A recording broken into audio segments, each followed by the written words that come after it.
After getting blown out in their first two games of the year against the Bucks and Nets, Golden State has now won 3 out of 4 to get to 500. They started off the year with a split against the Blazers. Warriors have been Jekyll and Hyde offensively. In their 3 wins, they've scored at least a $116. In their 3 losses, they've been held under the century mark each time. Steph Curry has been a one-man wrecking crew, if you will. He's led the Warriors in scoring in every single game and dropped 62 last night, a career high. He's now second in the NBA in scoring average, behind only James Harden, who we expect to see there, and he was the preseason favorite to get there as well. Let's now bring in our sharpshooter, Tim Legler, who has trophy behind him, the three-point shootout from back in his playing days. Steph and the Warriors on the second leg of a back-to-back here, Legs. He's been carrying this team. Can he keep putting his team on his back? Yeah, look, in the short term, he definitely can. You got to remember, he had a nice, long, extended off-season for Steph Curry, so he feels really fresh and spry right now. So in the short term, the answer is yes. But here's the thing. He's not going to have to much longer, Doug, because the longer their season goes on, the more comfortable Kelly Oubre is going to become, because he had a horrific start to the year shooting the basketball. The better James Wiseman is going to get virtually every single night. Draymond Green just rejoined the team, so he hasn't found any offensive rhythm yet. And even Andrew Wiggins had a rough start to the year. So I think the supporting cast and the complementary pieces are going to just continue to get better and take some of the burden off of him.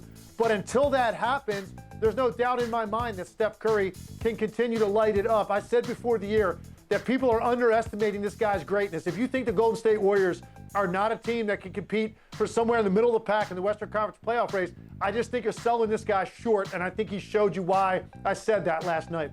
Yeah, he was battling Dame, and then obviously he took off with his 62. How would you expect the fact that this is a back-to-back and he went for 62 to impact his performance tonight? I just think right now the defense around the league has been almost laughable. I just don't see any physicality defensively, and I think a lot of that is because you had an abbreviated camp. I don't think guys were pushed very hard in training camp. A lot of the principles these teams normally would put in defensively, they haven't even touched on yet, so that clearly is going to favor the offense and clearly favor a guy like Steph Curry who moves that much, because it requires an awful lot of communication that you get through repetition.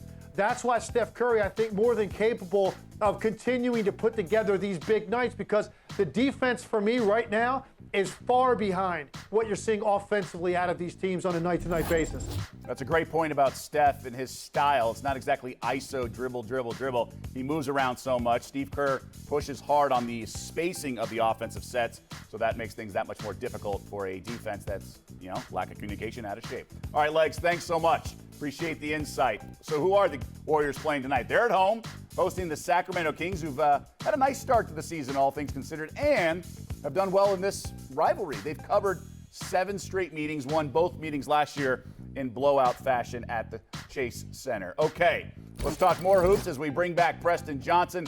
Now, Warriors, obviously a big game, big win last night, but they're home dogs here. What do you make of the market's reaction here?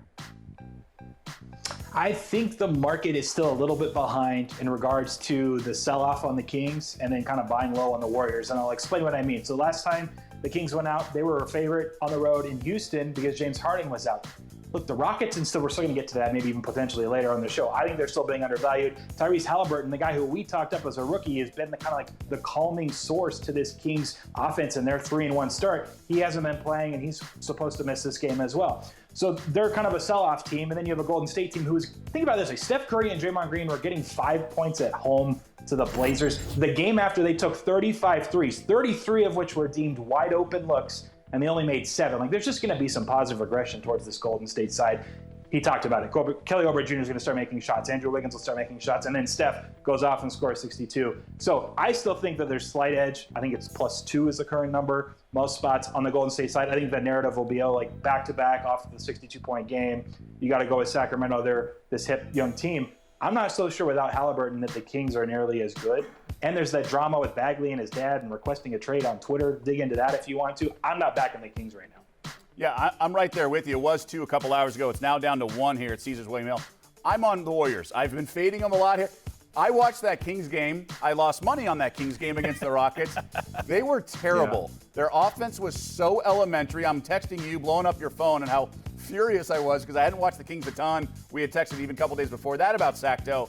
They were just so, I mean, Luke Walton was getting mad. They were just so basic and simple. Buddy Hield can shoot, and Fox can do a lot of things, but you're right about Bagley and his dad commenting about wanting to be traded.